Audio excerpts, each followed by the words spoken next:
Të dashur dëgjues të Radio Maris, ju ftojmë të ndiqni emisionin Lexo Biblën me ne, me komentim biblik nga Don Simo, pikpamje katolike.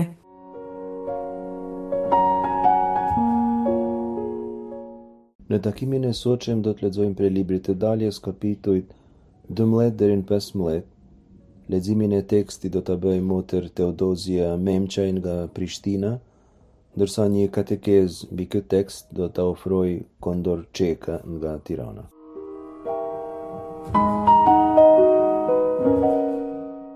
Nga libri i Daljes, kapitulli 12, rreshtat 15 deri në 20.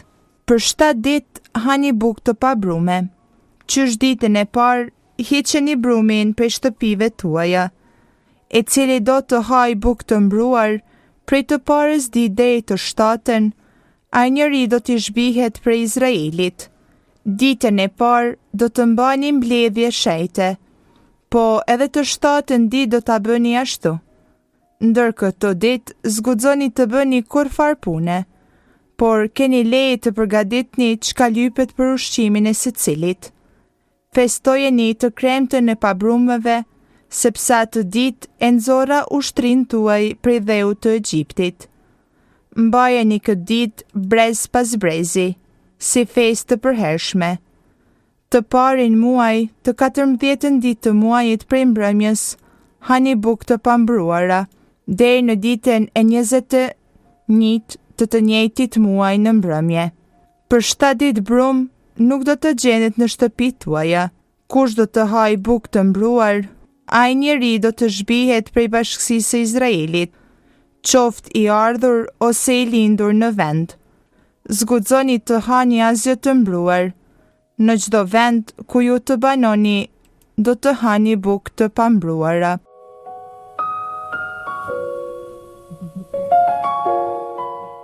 Libri i Daljes, kapitulli 12 deri në 15, përshkruajnë si ka ndodhur ndalja e izraelitëve nga skllavëria e Egjiptit. Përshkruajnë festimin e Pashkëve, kur hëngrën bukën e pambrume dhe u nisën për një herë në rrugë, dhe kalimin fizik të detit të Kuq.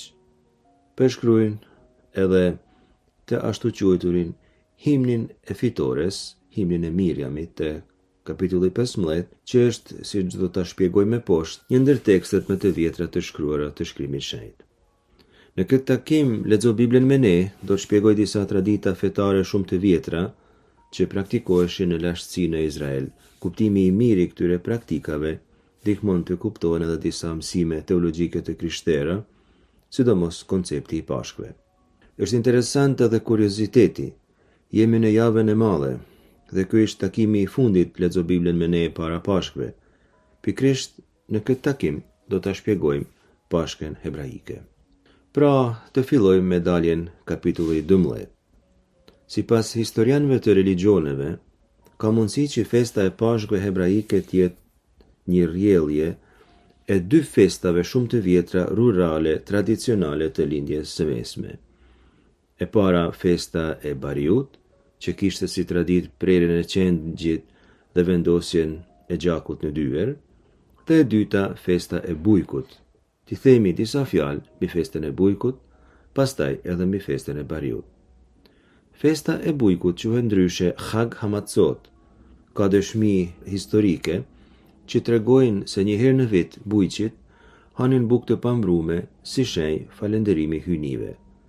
Ishte një farë flije që bënin. Është ndoshta njëra nga festat më të vjetra të lindjes së afërt, me histori që paraprin me shumë shekuj monoteizmin. Ishte rit agrar dhe koincidon me javën e parë të korrjes së Elbit. Në Palestinën e lashtë, viti bujqësor, ndahej në 2 sezone kryesore.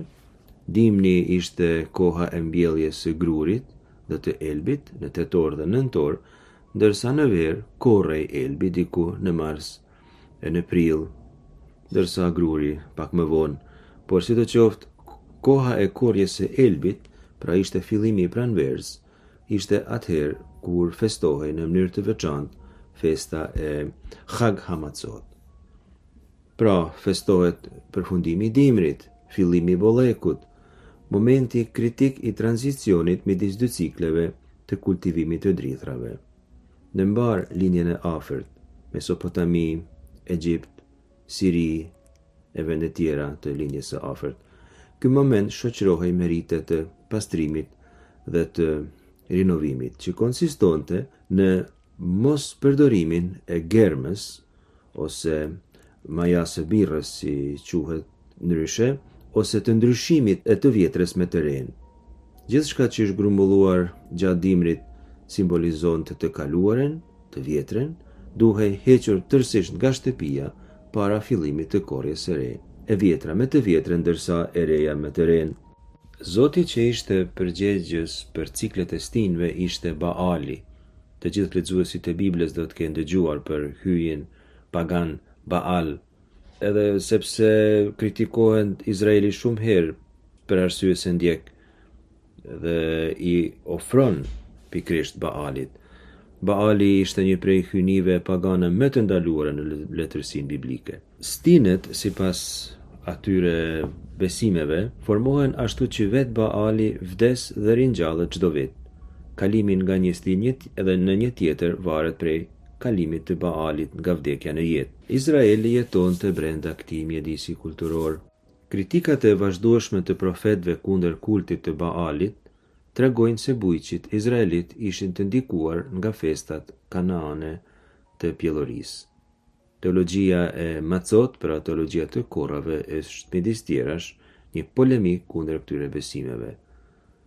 Cila ishte përgjigjja e Biblës karshi këtyre mendimeve të popullatave mesopotamike? Të korrat, sipas Biblës, nuk janë prej Baalit, por janë dhuratë e Zotit. Ne nuk korrim sepse toka është pjellore, sepse tokën pjellore e bën Baal. Ne korrim sepse Zoti na mundsoi të kemi tokën. Dhe çfarë është baza që na mundson të themi se korrim sepse Zoti na mundsoi të kemi tokën? Baza është kalimi i detit të Kuq. Është një natë e vetme, një natë shumë specifike, që nuk është si asnjë natë tjetër. Pranvera zgjat disa muaj, dimri zgjat disa muaj, kalimi i detit të Kuq zgjat një natë. Kështu që nga sfera e cikleve të natyrës, Bibla e fokuson festën e Pashkëve në historinë konkrete të njerëzit. Nuk është çdo pranverë që përsëriten fenomenet, por është ajo natë e vetme, ajo që vë themelet e historisë. Populli i Izraelit ka lënë detin atë natë të caktuar, atë natë të bekuar, ai atë natë feston Pashkën. E dyta, nuk riaktualizohet miti i pjellorisë, por ofrohet një mësim. Zoti çliroi sklevrit, fitoi kundër padrejtësisë, Zoti kujdeset për të dobtit, Zoti shpëton ata. Dhe së fundit praktikat kultuale shndrohen në mësim feje. Sajohet një praktik që përsëritet brez pas brezi. Kalimi i detit, konsumimi i qengjit të Pashkëve, është një përvojë në për cilën do të kalojë çdo izraelit.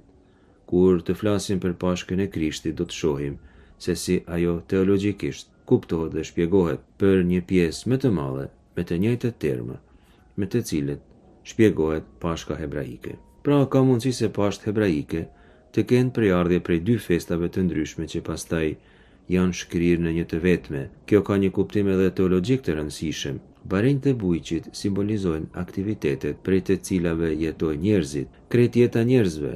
Ata sigurojnë të ushqyerit. Në kuptimin historiko-religjioz, kombinimi i dy festave përqendrohet në festën e Pashkëve. Tradita biblike i ka bashkuar këto dy festa në një të vetme, të lidhur me daljen nga Egjipti. Në hebraisht thuhet Pesach, kalim. Tradita biblike i ka shtruar këto dy festa në një të vetme shumë të madhe, në përkujtimin e kalimit të detit të Kuq. Pesach, pra, tani nuk do më thënë festa e bukëve të pambrume të traditave të vjetra, por është diçka e re. Pesach është thjesht kalimi i detit të Kuq. Por para se të flasim për kalimin e detit të Kuq, t'i themi disa fjalë për këtë festën e vjetër të Bariut. Pesach kishte origjinë nomade. Nomadet janë populatat e shkretirës që shkojnë për një vend dhe një tjetër për të kërkuar ushqim për bagtit e veta. Është një rit shumë i lashtë, Pesach, ndoshta nga 1000 vjeçari i dytë para Krishtit, sipas disa historianëve. Struktura e ritit origjinal është e thjeshtë dhe mjaft universale ndër bari, është diçka që ishte mjaft e përhapur në të gjitha vendet shkretinore të Mesopotamisë. Në pranverë, kur spostohej gjaja gjallë në kullota të freskëta, prej kullotave që ishin tashmë në thatësirë, nomadët shkonin ku kishte kullota edhe shumë kilometra larg dhe me atë rast sakrifikohej një qengjë ose një ell. Zgjidhej kafsha e parë e lindur në atë vit si fest, si kusht.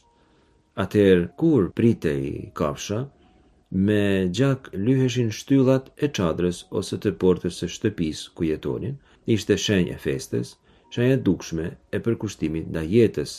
Atëherë ishte edhe zakon që të konsumohej krejt bagtia.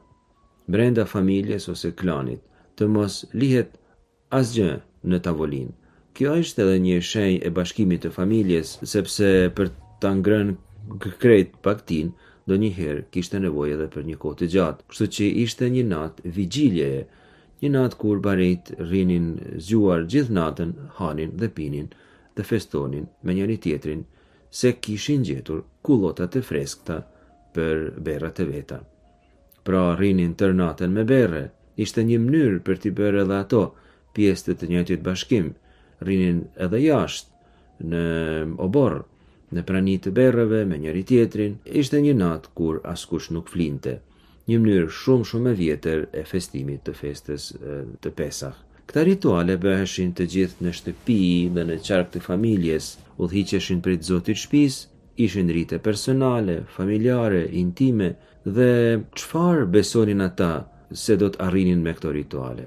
E para, mendonin se këto rite do t'i lirojnë prej forcave të këqija.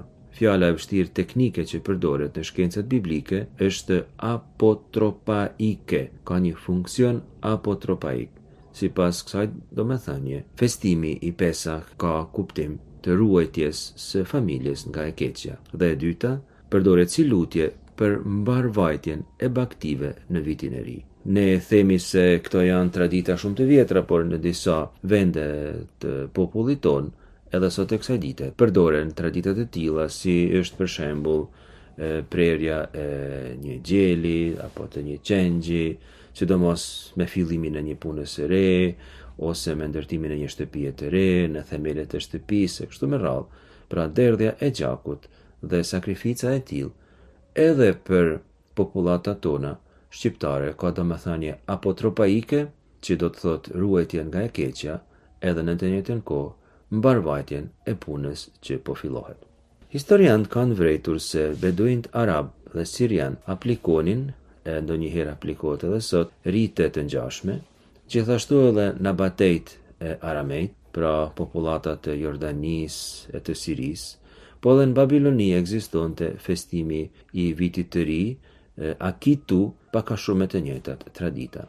Edhe pse festimi i vitit të ri në Babiloni festohej në formë publike dhe jo krejt familjare, festimi i jetës, i flisë baktive dhe i të gjitha këtyre aktiviteteve, domethënë të flijimeve, kishte kuptim apotropaik.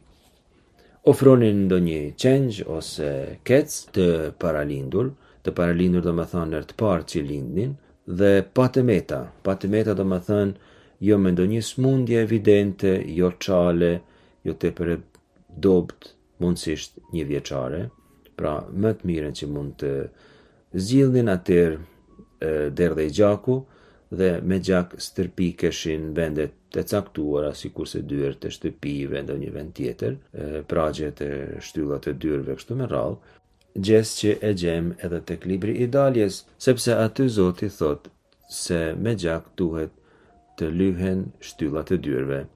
Kjo ka një domethënie teologjike, se e para është një shenjë besimi ndaj fjalës së Zotit. Izraelitët e lyen shtyllat e dyerve me gjakun e qengjit të prerë dhe Zoti e sheh atë shenjë dhe e kursen izraelitin prej vdekjes së të paralindurve.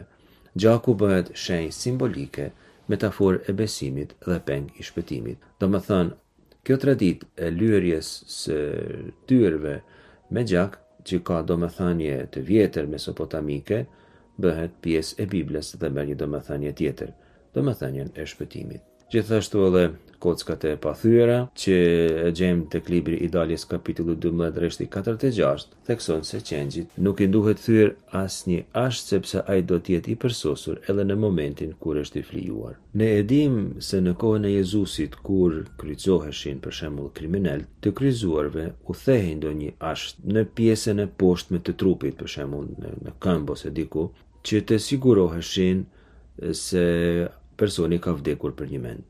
Mirë po kur vdiq Jezusi në kryq, thot Shëngjoni, nuk ja thyen asnjë kock. Kjo thekson dy gjëra, se qengji i prerë për pashk është Jezusi, gjaku i derdhur i tij është shenja e shpëtimit. Jezusi është ai qengji i pashkve, dhe se ky qengj i pashkve është i përsosur, është konsumuar krejtësisht, asnjë koc nuk i është thyer.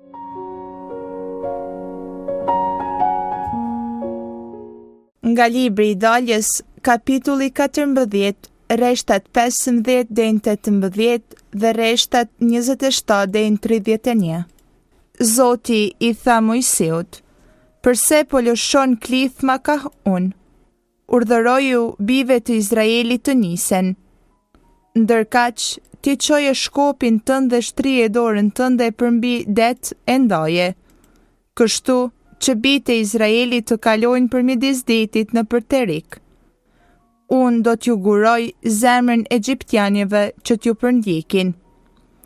Unë do t'a dëftoj madhërinë time në faraonin e në mbar ushtrinë e tij, në karroca dhe në kalorës të tij. Kështu egjiptianët do t'a kuptojnë se unë jam Zoti, kur të jenë madhëruar në faraonin, në karrocat e kalorësit e tij." Kur Mojsiu e shtriu dorën drejt detit në mëngjes herët, deti u kthye në vendin e mëparshëm. Egjiptianët, duke u munduar të iknin, ujërat u vinin drejt tyre. Kështu Zoti i mbuloi me tallaze në midis të detit. Ujërat u kthyen dhe i mbuluan karroca e kalorës të mbar ushtrisë së faraonit, të cilet për të përndjekur izraelitët kishin hyrë në det. S'shpëtoi prej tyre asnjë përbe, kurse bijtë e Izraelit kishin udhëtuar midis të detit për Terik, dhe ujërat për ta ishin bërë si mur në të djathtë e në të majtë të tyre. Po në këtë ditë, Zoti e shpëtoi Izraelin prej duarve të egjiptianëve. I pan egjiptianët e vdekur përmbi bregun e detit, dhe dorën e fortë që ushtroi Zoti kundër egjiptianëve. Populli i dha nderim Zotit, e vuri besimin e vet në Zotin dhe në Mojsiun, shërbëtorin e tij.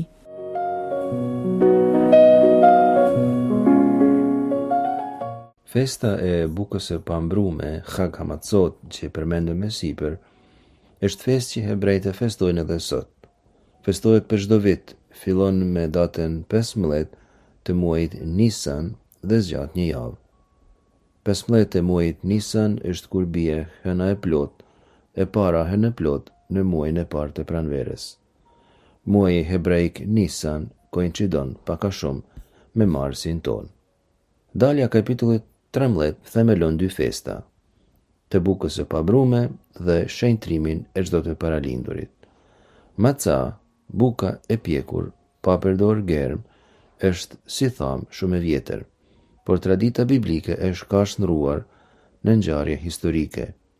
Sipas kësaj historie, Izraeli nuk pati kohë të presë që buka të vinë në brum, sepse egjiptianët po i ndiqnin ata.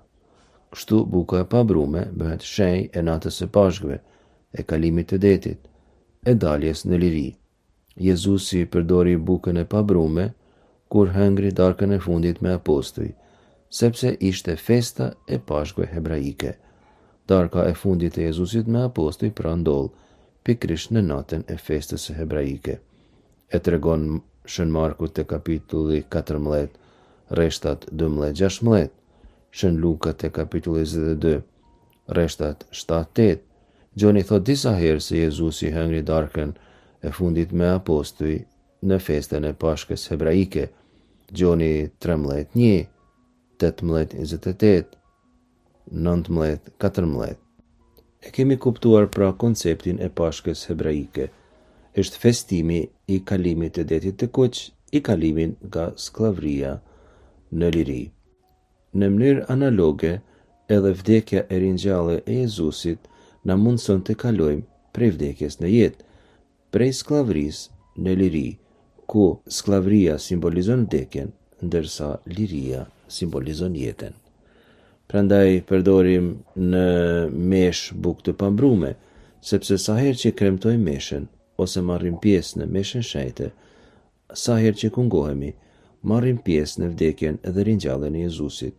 Na mundsohet edhe neve, si popullit të Izraelit, të kalojmë në mënyrë të mrekullueshme detin e kuq, por për ne kjo do të thënë se kalojmë nga vdekja në jetë. Festa tjetër është ajo e shenjtrimit të paralindurve. Thot Zoti tek libri i Daljes, kapitulli 13, rreshti 2, ndaje për mua çdo të paralindur, frytin e parë të krahërorit të nënës së bijve të Izraelit, qoftë të njerëzve, qoftë të kafshëve shtëpiake, mua me përkasin. I paralinduri i Izraelit i takon Zotit, sepse Zoti i ka kursye kur ka dërguar plagët e Egjiptit. Me kalimin e shekujve, ky rregull do të ndryshojë. Do ta shohim se si fisi Levit do të përzgjidhet prej të gjitha fisëve që t'i përka Zotit. Koncepti është ky, sidoqoftë, e para më e mira i takon Zotit. Zotit i takon vendi i parë edhe në zemrën e njeriut. Edhe i pari i dalur nga zemra i takon Zotit. Atëherë kemi edhe një element tjetër shumë tradicional, themelin didaktik. Kur të pyes djali yt, e gjejmë tek Dalja kapitulli 13, rreshti 14. Kur të pyes yt bir nesër pse kështu, u përgjigj Zoti na nxori me dorë të fuqishme prej Egjiptit, prej shtëpisë së skllavërisë. Kjo formulë, e cila shfaqet edhe tek libri i Daljes kapitulli 12, rreshti 26, atëherë te ligji për trirë 6:20, tek tekste tjerë sikurse tek Jozoehu kapitulli 4, rreshti 6. Përse Izraelin historia e kalimit të detit është një histori që duhet treguar brez pas brezi, sepse qendja e vet kombit varet prej asaj historie. Është një histori që përjetohet, që jetohet përjetësisht. T'ja hedhim tash një sy tregimit të kalimit të detit, e shumë i famshëm. Unë do të ndalem vetëm tek disa çështje egzegetike që kanë të bëjnë me domethënien teologjike të tekstit.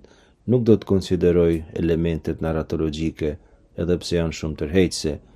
Nuk do t'i konsideroj për të kursyer kohë.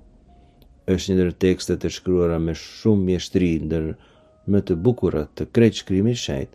Ftoj secilin të lexojë krejt kapitullin 14 të librit të Daljes. Tema e parë teologjike që po theksojmë lidhur me problemin e lirimit është fakti i ngurtësimit të zemrës së faraonit. Thot libri i Daljes te kapitulli 14, rreshti 4, por e gjejmë edhe tek raste tjera, sikurse te rreshti 8, rreshti 17, edhe tek kapitulli 4 i librit të Daljes, rreshti 21, kapitulli 7, rreshti 3, 9, 12, thot se Zoti ja ngurcoi zemrën faraonit. Egzegjet e kanë pyetur veten si ka mundësi që Zoti t'ja ngurcojnë mendjen dikujt që ky të mkatoi.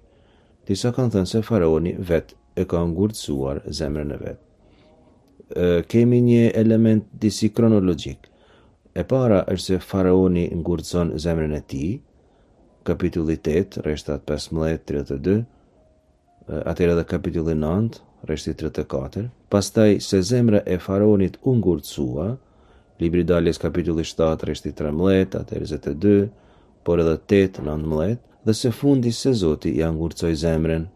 Shën Tom Aquini, duke ndjekur Shën Agustinin, ka thënë se Zoti nuk e detyron asesi të keqen, por lejon çdo qenie të gjallë të vendos lirisht të bëj atë që ka vullnet të bëj. Zoti nuk ndërhyn tek vullneti i njeriut dhe tek liria e tij, edhe nëse vullneti dhe liria që kanë të bëjnë me vendimin e njeriut shkon në një drejtim të keq.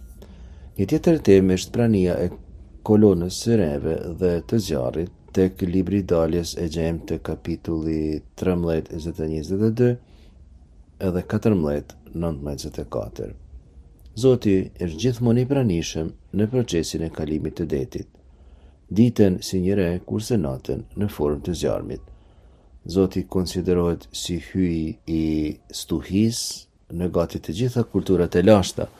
Disa prej atyre rasteve i kemi parë tashmë tek Lexo Biblën me ne. Tek tregimi i daljes, Bibla shndron këtë kuptim të lashtë në një koncept teologjik të rëndësishëm. Zoti nuk është atje diku në re e në zjarr, është në re dhe në zjarr, por krejt afër popullit të vet. Ai dhe fizikisht e ndan Izraelin prej rrezikut të egjiptianëve. Është rast i mirë të shpjegojmë traditën hebraike të Shekina të Zotit të pranishëm në histori me tërë pushtetin e vet, por do të kthejmë përsëri në këtë temë kur të shpjegojmë librin e daljes, kapitulli 14, rreshtat 34-38. Kështu që në këtë rast nuk po e shpjegojmë Shekina. Gjithsesi, me fjalën Shekina nënkuptojmë praninë e Zotit të fortë dhe të pushtetshëm në mesin e popullit të vet. Zoti pra që nuk është diku larg në qiell, nuk është i largët dhe i pa interesuar për popullin, por jeton e banon në mesin e popullit të tij, sikurse një Zot i fortë në të cilin Izraeli mund të mbështetet. Është ai koncept i Deus potens, Zoti të fortë për të cilin etrit e Kishs kanë folur shpesh. Fjala Shekina pra thekson dy karakteristika të Zotit, se Zoti është i afërt dhe se Zoti është i fortë. Në Zotin mundet dhe duhet të mbështetet gjithkush. Nga libri i daljes, kapitulli 15, rreshtat 22 deri në 27. Mojsiu i bëri izraelitët të çojnë prej detit të kuq dhe ta marrin udhën në përshkretëtirën e Surit. Udhëtuan 3 ditë në përshkretëtir, por nuk gjetën ujë. Arritën në marë, por nuk mund ta pinin ujin e marës, sepse ishte i hidhur. Për këtë arsye edhe u quajt ai vend Mara, do me thënë hidhëti.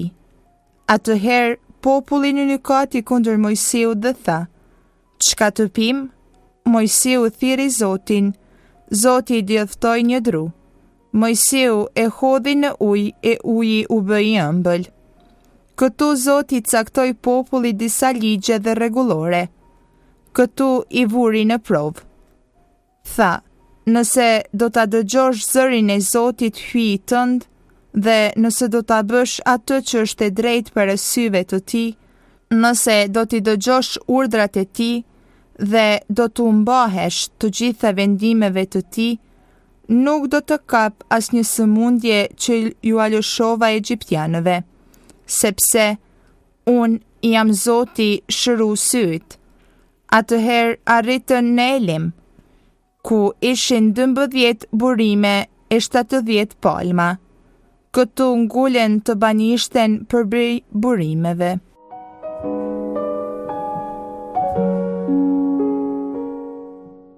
Kënga e kalimit të detit që lexojmë tek libri i daljes kapitulli 15 ose himni i detit, Shirat Hayam në hebraisht, kënga e detit, është një ndër tekstet më të vjetra të shkruara që gjejmë në shkrimin shejt. Disa autorë thonë se është kompozuar në shekullin e 12 para Krishtit. Tjerë mendojnë se ishte shekulli 10, shekulli 9. Traditat gojore hebraike pra të kalimit të detit datojnë shumë shekuj para se të kompozohet proza biblike. Bashkë me disa poema tjera që do t'i përmendim në takimet tona, përbën korpusin më të vjetër të letërsisë biblike. Por është normale, do të themi sot për herë të parë në Lexo Biblën me ne, se traditat e shkruara të Biblës zakonisht vinë prej traditave gojore.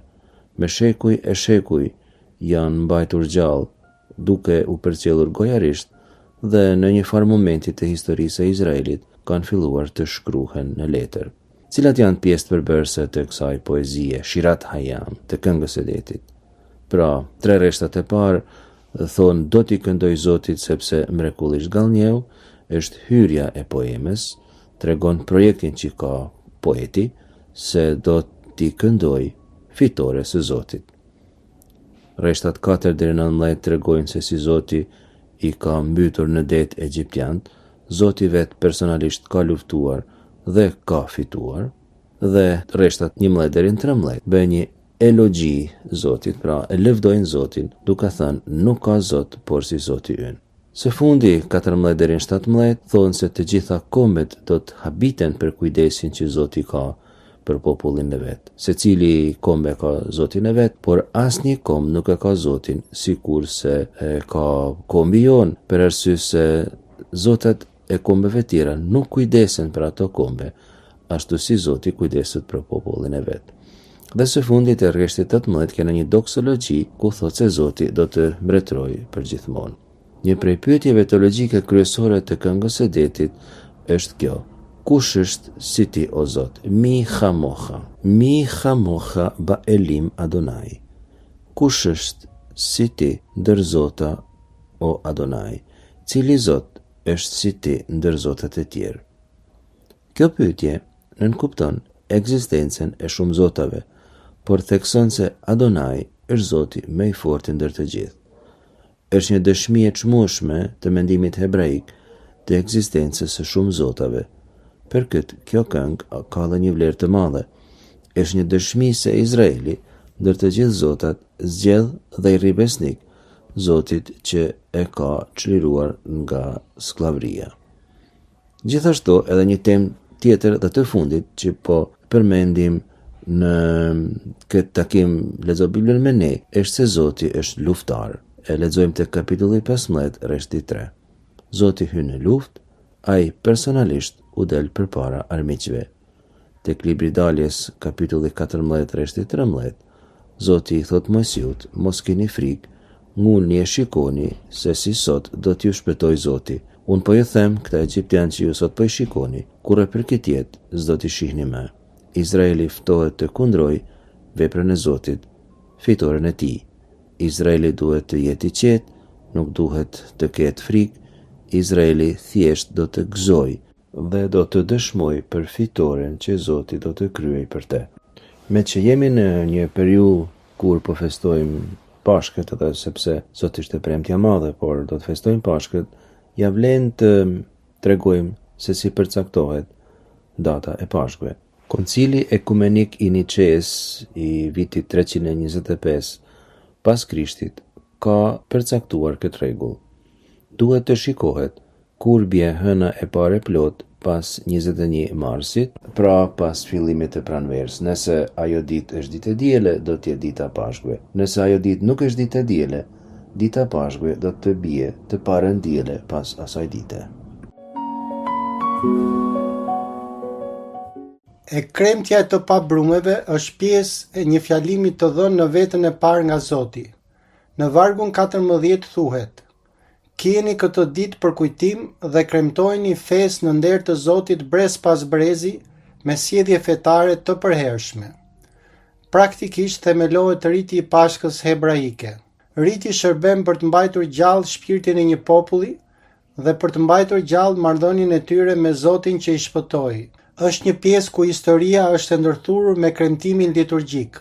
Autori i frymzuar, bazuar në histori të lashta, përpilon një tregim i cili ofron një themel ritual për forcimin shpirtëror dhe identitar të popullit, që përmes historisë së daljes në një kontekst liturgjik rizbulon rrënjët e tija më të thella, gjen unitetin, gjen shpirtin e tij, gjen kuptimin e marrëdhënies së tij me Zotin.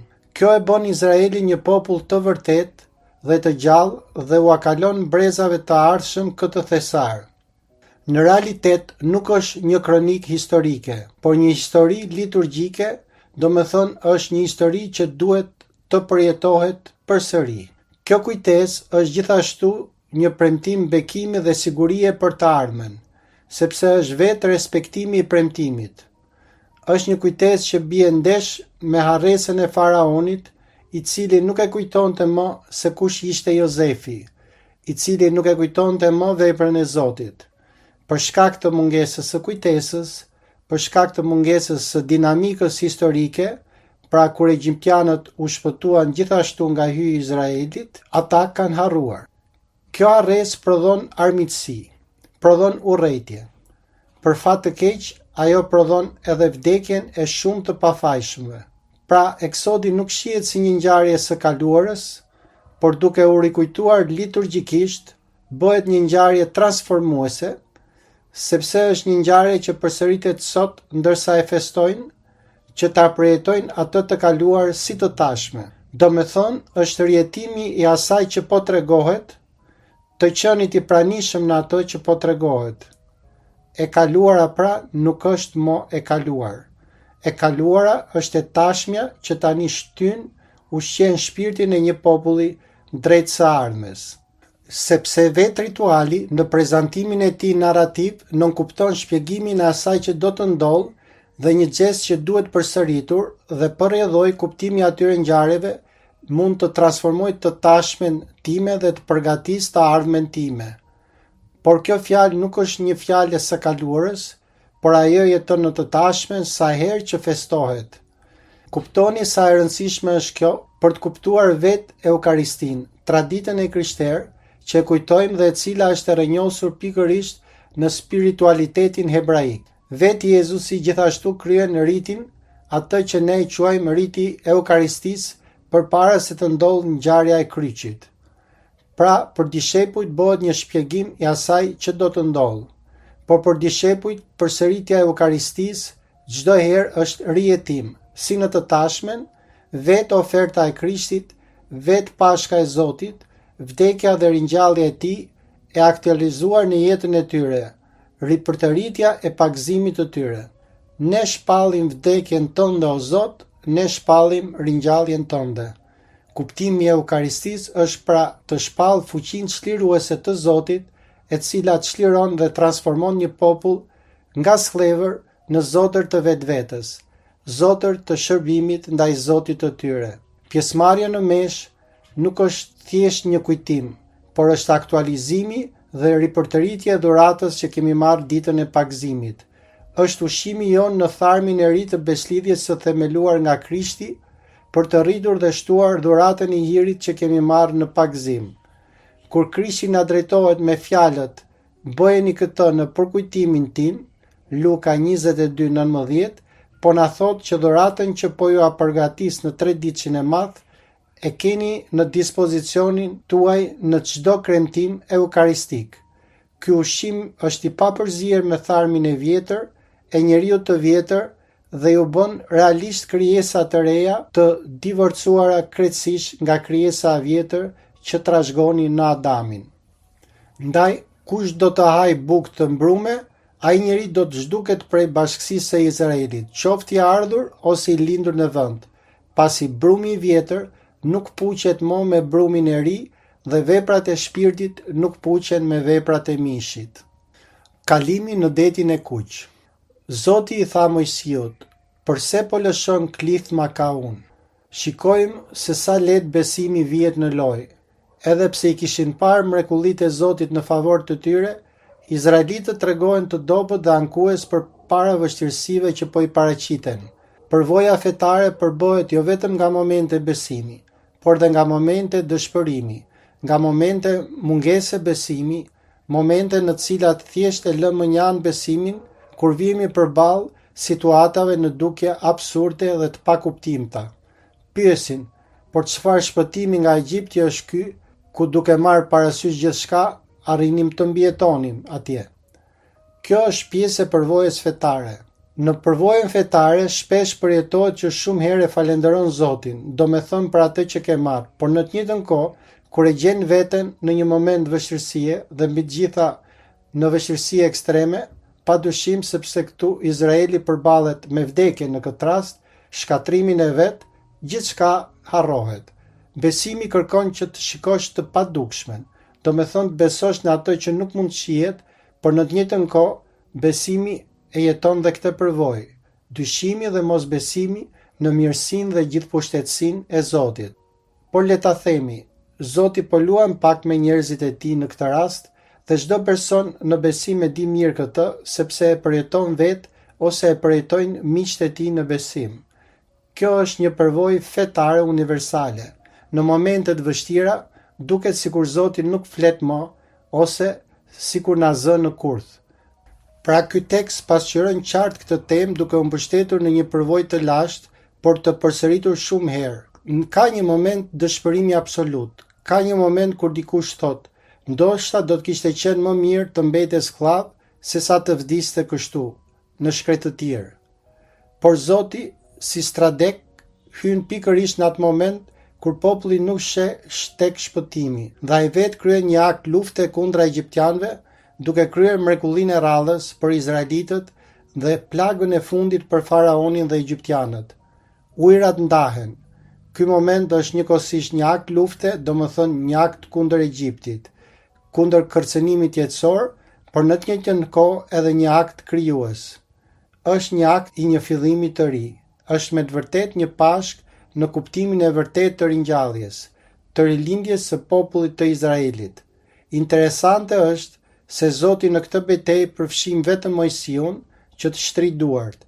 Populli që ankoi është marrës pasiv i dhuratës së lirisë, kurse Mojsiu që thoshte mos kini frikë, ngulni e shikoni se si do t'ju shpëtoj Zoti, unë po ju them, këta egjiptianë që ju sot po i shikoni, kur për këtë jetë nuk do t'i shihni, për ju do të luftoj Zoti, mos u shqetësoni. Bëhet pjesëmarrës bashkë me Zotin në veprën shpëtimtare të popullit. Në fakt, populli edhe pse kundërshton, bëhet përfundimisht dëgjues ndaj asaj çka Zoti i thotë nëpërmjet Mojsiut. Pra dhe ai fakti që vjen në lëvizje bëhet pjesëmarrës, po ndërmjetësuesi vërtet këtu është Mojsiu. Sa vlerë kanë edhe në botën e sotme njerëzit që përkundrejt shumicës që ankohet dhe humb besimin, qëndrojnë të palëkundur në besimin në Zotin dhe bëhen vegla të Zotit në përparimin e mbretërisë së tij, dhe në një mjedis ku duket se populli po kundërshton veprën e hyjt me mosbesim. Njerëz si Mojsiu më kujtojnë ato 10 të drejtët që Zoti nuk i gjeti në Sodoma dhe Gomorë. Mjafton një pakicë të drejtësh për ndryshimin e krejt situatës që duket e zymt për shumicën që e ka të fikur flakën e besimit. Komentues si Filoni Aleksandris, filozof hebre, e lexojnë episodin e daljes në mënyrë alegorike dhe universale. Për ta, Egjipti simbolizon jetën e njeriut të nështruar ndaj pasioneve dhe kënaqësive, ndërsa dalja prej tij përfaqëson çlirimin e shpirtit drejt virtytit dhe arsyes. Kalimi i detit të kuq mund të kuptohet si një moment kritik transformimi, ku njeriu kalon nga një gjendje skllavërie shpirtërore në një gjendje lirie dhe përparimi moral. Jo më kot e përmend këtë, po për të kujtuar që jo vetëm ne të krishterët i bëjmë një lexim alegorik kalimit të detit të kuq. Ne fillojmë ta lexojmë këtë kalim të detit të kuq si një figurë të pagëzimit, duke folur pikërisht për një lloj pagëzimi që Izraeli merr në Mojsiun me kalimin e detit. Edhe ne kalojmë nëpër ujin e pagëzimit në Krishtin, duke u liruar nga skllavëria e mëkatit dhe duke kaluar në tokën e premtuar të jetës së re në shpirtin. Populli i dha nderim Zotit, e vuri besimin e vet në Zotin dhe në Mojsiun, shërbëtorin e tij. Zoti i vërtet është ai që dominon gjithçka, dhe siç mund ta shihni, mobilizon fjalë për fjalë qiellin, tokën, për t'i dhënë liri popullit të tij. Kur nuk duhet humbur besimin në Zotin, që është ati i mirë dhe kurse nuk mund t'i braktisë fëmijët e vet. Edhe ne që jemi bi të adoptuar, jemi pjesëmarrës në trashëgiminë e Krishtit, birit për natyrë të Atit. Pra, pavarësisht provave të besimit, edhe ne duhet përfundojmë si populli i Izraelit, duke i dhënë nderim hyjit Atit ton në Krishtin.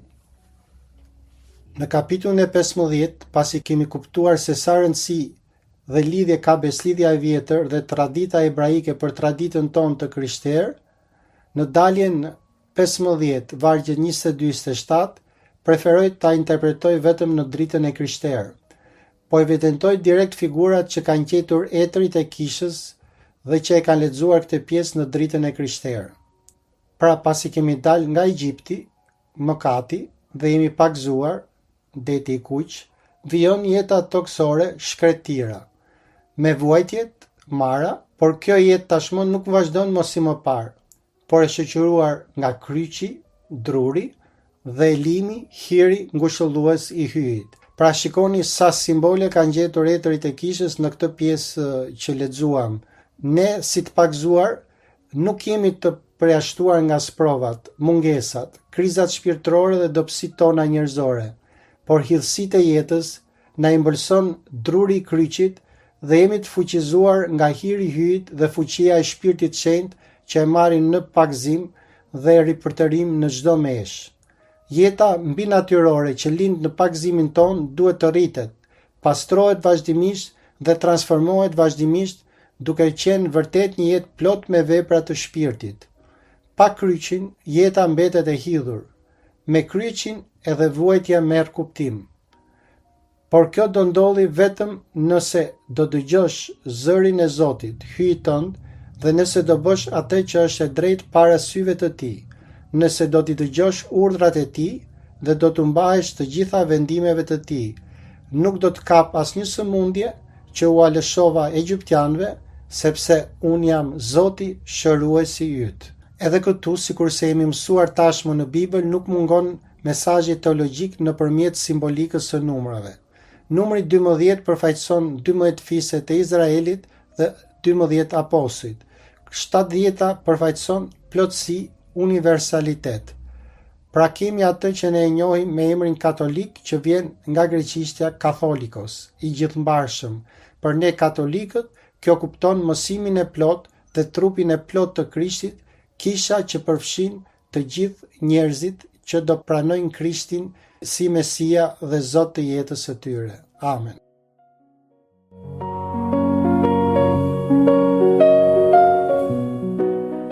Ne mend të gjithë stafit Lexo Biblën me ne, të gjithë bashkëpunëtorëve, të gjithë lexuesve, të gjithë atyre që na ndihmojnë, ju uroj gjithëve për shumë më të pashkt. Herën e ardhshme do të vazhdojmë të lexojmë librin e Daljes, kapitujt 16 deri në 18. Si gjithmonë ju këshillojmë ta lexoni të shtëpia se do ta kuptoni më mirë. Ju urojmë bekimet e Zotit dhe çdo të mirë.